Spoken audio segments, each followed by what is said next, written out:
Well, we figured out it was intentionally turned off and that his phone was at 100% battery power and that it was a manual power down. So that's a big thing. If your battery dies, it doesn't mean you went out and committed a murder.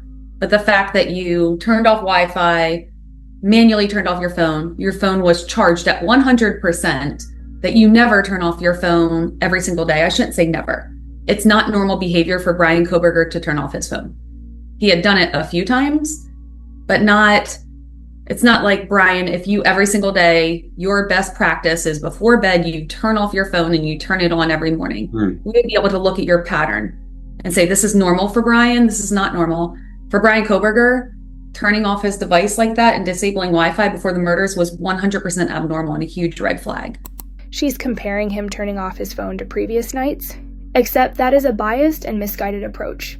He went to the surrounding areas of Pullman a few times at night as part of his astronomy and photography hobbies. Rather than compare if he switched off his phone to previous weekdays, a proper approach would have been to compare his patterns for when he went traveling in the weekends. Places without signal, and therefore at times his phone battery would have drained quickly as it tried to find networks. So immediately when the phone power's back on, that's sort of where the FBI, their CAS team would pick up with cell records to say, all right, now his device is hitting this tower in this area, but the device itself wasn't super busy with files that were changing that we can see now. It was just sort of benign nothingness until around 6 in the morning. Remember the fake news at the time? That as soon as he turned on his phone, he connected to a police radio network? This expert loser has just debunked that. He ended up speaking with mother for over 3 hours the day of the murder. So was it one whole 3-hour call or was it chunks? The longest one was about an hour and a half, and then there was a 54-minute call, and then smaller chunks. But he could have a 54-minute call, a few minutes would pass, and then another 9-minute call.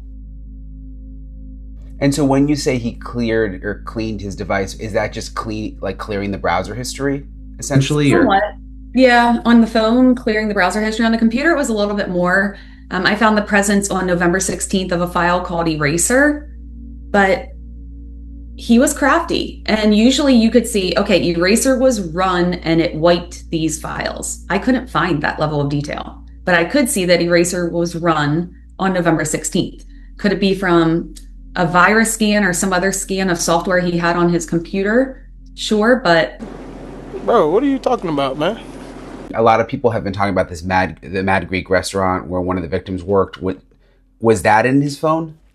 It was in the Google Maps cache, which means if you open Google Maps and you search for nearby restaurants, or if you typed, it just shows that he had interest in that restaurant. We do have these call logs, and the one call was 54 minutes leading up until 9 a.m. the day of the murders.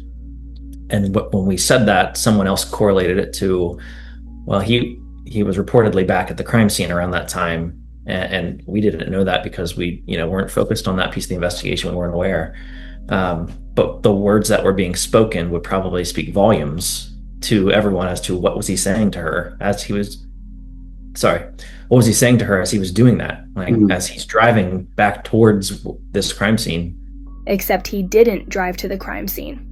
The prosecution themselves have recently admitted that without timing advanced records, they couldn't pinpoint Bryan's locations. Cy-Ray doesn't believe they didn't have this data, which implies the prosecution actually did know where Bryan was, but it was exculpatory for Bryan. Court records actually show that he actually went to a cash ATM right next to a dispensary that morning. These experts should never be hired again using the taxpayers' money.